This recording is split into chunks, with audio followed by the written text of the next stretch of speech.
Assalamualaikum dear students. I hope you are all fine and doing great. Our today's topic of discussion is mechanism of aerobic respiration. Last video में हमने cellular respiration की बात की थी. मैंने कहा था सेलुलर रेस्पिरेशन क्या है, breakdown of glucose that is called as the cellular respiration. और ये याद रखना, जब सेलुलर रेस्पिरेशन की बात करते हैं हम कहते हैं ग्लूकोज को ब्रेक किया जाता है, लेकिन मैंने कहा था वो डिपेंड करता है ऑक्सीजन प्रेजेंट है या एब्सेंट है. अगर तो ऑक्सीजन एब्सेंट है then that will be the anaerobic respiration, और अगर ऑक्सीजन प्रेजेंट हो then that will be the aerobic respiration. Clear. अब बच्चे एनारोबिक की हमने दो बातें कर चुके हैं. One is the alcoholic fermentation, other is the lactic acid fermentation. और ये दोनों बातें मैं लास्ट वीडियो में कर चुका हूँ. आपने हमारी लास्ट वीडियो चेक कर लेनी, वहां पे आपको इजीली समझ आ जाएगी. क्लियर. और याद रखना lactic acid fermentation different organism में होती है और अल्कोहलिक फर्मेंटेशन डिफरेंट ऑर्गेनिज्म में होती है. लेकिन ये बात मैंने लास्ट वीडियो में एक और की थी. मैंने कहा था बेशक एरोबिक रेस्पिरेशन हो या बेसिक एनारोबिक रेस्पिरेशन, जो पहला स्टेप ना ग्लाइकोलाइसिस में, ग्लाइकोलाइसिस का, जिसमें ग्लूकोज को ब्रेक करके दो मॉलिक्यूल बनेंगे पायरुवेट एसिड के, वो कॉमन है सब में, वो चाहे कोई भी हो. क्लियर. अब इसको देखते हैं क्या सिचुएशन है. Mechanism of aerobic respiration. The complete breakdown of glucose molecule occurs only in aerobic respiration. सिर्फ और सिर्फ किसमें होती है, एरोबिक रेस्पिरेशन में होती है कंप्लीट ब्रेकडाउन. और ये भी मैंने लास्ट वीडियो में बात की थी, बताया था, यहाँ भी दोबारा बता देता हूँ. जो ये वाली है ना एरोबिक रेस्पिरेशन, जब ये होती है ना, जब एक ग्लूकोज का मॉलिक्यूल ब्रेक किया जाता है 36 एटीपी के मॉलिक्यूल प्रोड्यूस होते हैं. इन कंपैरिजन जब एनारोबिक रेस्पिरेशन होती है जस्ट 2 एटीपी के मॉलिक्यूल प्रोड्यूस होते हैं. अच्छा, एक और बात बता दूं आपको, इंटरेस्टिंग फैक्ट. हम कहते हैं जो प्रोकैरियोटिक सेल है ना, जो बैक्टीरिया है, उसमें जब ग्लूकोज के मॉलिक्यूल को ब्रेक किया जाता है उसमें 38 एटीपी के मॉलिक्यूल प्रोड्यूस होते हैं. अब मैं कह रहा हूँ जो यूकैरियोटिक सेल है उसमें 36 एटीपी के मॉलिक्यूल प्रोड्यूस होते हैं, while in comparison when you talk about the bacterial cell 38 ATP molecules are produced. Now I have a question from you. Why 2 ATP molecules are more produced in case of the bacterial cell? दोबारा summarise करते हैं, उर्दू में बोल देता हूँ. मैं कहता हूँ यूकैरियोटिक सेल में 36 ATP के मॉलिक्यूल प्रोड्यूस हो रहे हैं, प्रोकैरियोटिक सेल में 38 ATP के मॉलिक्यूल प्रोड्यूस हो रहे हैं. अब क्वेश्चन आता है बैक्टीरिया में 2 ATP के मॉलिक्यूल ज्यादा क्यों प्रोड्यूस हो रहे हैं. आप बच्चों का ज्यादातर सिलेबस खत्म हो गया होगा, आपके नए टीचर से देख लिया होगा. ट्राई कीजिएगा इस क्वेश्चन को आंसर करने की. कमेंट सेक्शन में चैट जीपीटी से नहीं देखना, खुद देख के या टीचर से डिस्कस करके बताइएगा. ना आता हुआ तो फिर कमेंट सेक्शन में पूछ लीजिएगा, मैं आंसर कर दूंगा. Anyways next. During aerobic respiration glucose is broken down to pyruvic acid which is then completely oxidized to carbon dioxide and water. Okay, and all the energy stored in its CH bond, और सारी सारी CH bond में होती है. इसलिए तो हम कहते हैं organic molecule possess more energy as compared to inorganic molecule. Clear. Okay. Cellular respiration is a continuous process. ये है था कंटिन्यूअस प्रोसेस है, लेकिन हम क्या करते हैं इसको अपनी आसानी के लिए 4 फेजेस में 4 स्टेजेस में क्या करते हैं, सेपरेट कर लेते हैं. First one is the glycolysis. इसमें क्या किया जाता है, ग्लूकोज को ब्रेक करके दो मॉलिक्यूल बना दिए जाते हैं किसके, पायरुविक एसिड के. Next is the oxidation of pyruvate. क्या पायरुविक एसिड है, अल्हम्दुलिल्लाह ऑक्सीडेशन, उसकी ऑक्सीडेशन कर दी जाती है किसकी, पायरुविक एसिड की. नेक्स्ट क्रैब साइकिल या सिट्रिक एसिड साइकिल. इसे हम हैंस क्रैब ने इसे डिस्कवर किए थे, इसलिए हम क्रैब साइकिल कहते हैं. और पहला इसका जो इंटरमीडिएट बनता है सिट्रिक एसिड बनता है, so that's why this is called as citric acid cycle.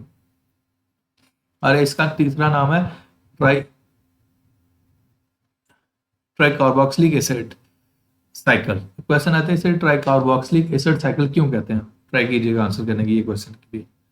अच्छा, एनीवेज नेक्स्ट हम देखते हैं electron transport chain and chemiosmosis. अब ये मैंने सारी फेजेस बोल दी. पहले मैंने बोली ग्लाइकोलाइसिस. मैं दोबारा बोलता हूँ, ग्लाइकोलाइसिस में क्या होता है, आप ग्लूकोज को ब्रेक करते हैं, 2 एटीपी के दो पायरुवेट के मॉलिक्यूल बनाते हो. क्लियर. और ये वाला जो होता है ना, ये होता है वहां पर साइटोप्लाज्म में. ओके. नेक्स्ट पायरुविक एसिड की ऑक्सीडेशन होती है. ऑक्सीडेशन के बाद वो एंटर हो जाता है किसमें, माइटोकॉन्ड्रिया में. ओके, जब माइटोकॉन्ड्रिया में एंटर हो गया, माइटोकॉन्ड्रिया के अंदर साइकिल रन होता है जिसे हम क्रेब साइकिल कहते हैं, या सिट्रिक एसिड साइकिल भी कहते हैं, या ट्राइकार्बोक्सिलिक एसिड साइकिल भी कहते हैं. तो मैंने आपसे क्वेश्चन यहाँ पे ये पूछा है कि इस साइकिल को मैंने दो तो बता दिए कि क्रेब साइकिल इसलिए कहते हैं क्योंकि साइंटिस्ट था हैंस क्रैब, उसने क्या इसको डिस्कवर किया, so that's why this is called as a Krebs cycle. The other thing is why this is called as citric acid cycle. जब हम साइकिल को देखें तो पहला जो इंटरमीडिएट बनता है ना, वो सिट्रेट या सिट्रिक एसिड बनता है, तो इसलिए हम इसे कहते हैं सिट्रिक एसिड साइकिल कहते हैं. मैंने तीसरा बोला तो ट्राइकार्बोक्सिलिक एसिड साइकिल कहते हैं. क्वेश्चन आता है ये क्यों कहते हैं, आंसर कीजिएगा, इसे आंसर करने की ट्राई कीजिएगा. Next electron transport chain and chemiosmosis. Electron transport chain और केमियोस्मोसिस की जब हम बात करेंगे ना, हम बात करेंगे वहां पे प्रोडक्शन ऑफ एटीपी की, क्योंकि केमियोस्मोसिस वो फिनोमेनन होता है, वो मैकेनिज्म होता है by which ATP is produced by using the energy of the electrons. Clear? Okay, next अब इसको रीड करते हैं। ग्लाइकोलाइसिस अकर्स इन साइटोसोल, ये साइटोप्लाज्म में होता है, ये बात मैं पहले कर चुका हूँ। Energy is not essential for this stage, energy oxygen इसके लिए जरूरी नहीं है। जब ऑक्सीजन इसके लिए जरूरी नहीं है तो बेशक एरोबिक हो या बेशक एनारोबिक हो, तो क्या उसे कहते हैं, ये होगा दोनों में, एरोबिक में भी होगा एनारोबिक में भी होगा। क्लियर? ग्लाइकोलाइसिस दोनों में होता है, एरोबिक में भी और एनारोबिक में भी। The other three stages occur with in mitochondria, बाकी तीन स्टेजेस कहाँ पे होंगे? माइटोकॉन्ड्रिया में होती हैं। Clear? Where the presence of oxygen is essential, ये बेसिकली ना जो ये वाला है ना, पायरुविक एसिड ऑक्सीडेशन है, क्रेब्स साइकिल है, इनके लिए ऑक्सीजन की नेसेसरी है। ऑक्सीजन होगी तो ये स्टेप्स होंगे, अदरवाइज पॉसिबल नहीं है।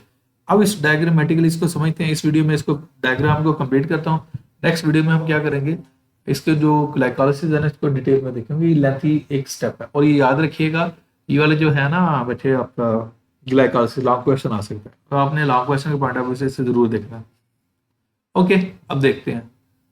यहाँ पे एरोबिक रेस्पिरेशन दी है, मीन यहाँ से लेके एंड तक एरोबिक रेस्पिरेशन है, और ये जो एनारोबिक रेस्पिरेशन है यहाँ से लेके यहाँ तक, मीन यहाँ तक क्या हो सके एनारोबिक रेस्पिरेशन है, इससे आगे एनारोबिक रेस्पिरेशन का पार्ट नहीं है। Okay, let's see. ग्लूकोज है, ग्लूकोज की क्या होगी? ग्लाइकोलाइसिस। ग्लाइकोलाइसिस बेसिकली दो वर्ड से मुश्तमिल है। It is composed of basically two terms, one is the glyco, other is the lysis. Glyco mean carbohydrate, lysis mean breakdown. Clear?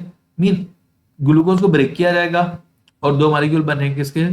Pyruvic acid के, pyruvate के, और इस प्रोसेस के दौरान दो एटीपी के मॉलिक्यूल प्रोड्यूस हो जाते हैं। Is it clear? ओके, अब डिपेंड करता है ऑर्गेनिज्म, कौन सा ऑर्गेनिज्म है। मके वर्टिब्रेट्स के अंदर हो जाती है लैक्टिक एसिड फर्मेंटेशन हो जाती है, बैक्टीरिया यीस्ट वगैरह के अंदर हो जाती है अल्कोहलिक फर्मेंटेशन हो जाती है। क्लियर? तो ये है किसकी एग्जांपल? एनारोबिक रेस्पिरेशन की। अगर सपोज ऑक्सीजन अवेलेबल है तो क्या होगी? एरोबिक रेस्पिरेशन होगी। एरोबिक रेस्पिरेशन के लिए क्या होगा? पायरुवेट जाएगा किसके पास? माइटोकॉन्ड्रिया के पास, वहां पे वो कन्वर्ट हो जाएगा किसमें? एसिटाइल कोए में, और इस प्रोसेस के दौरान एक कार्बन डाइऑक्साइड का मॉलिक्यूल रिलीज हो जाएगा। ओके, नेक्स्ट एसिटाइल कोए किसमें एंटर होगा? ये जो है क्रेब्स साइकिल। तो ये क्रेब्स साइकिल सारा के सारा कहाँ पे होता है? माइटोकॉन्ड्रिया के अंदर होता है। और आपको पता है mitochondria is called as the power house of the cell. Why this called as the power house of the cell? Because it provides energy to the cell. ये एनर्जी प्रोवाइड करता है किसको? सेल को। क्लियर?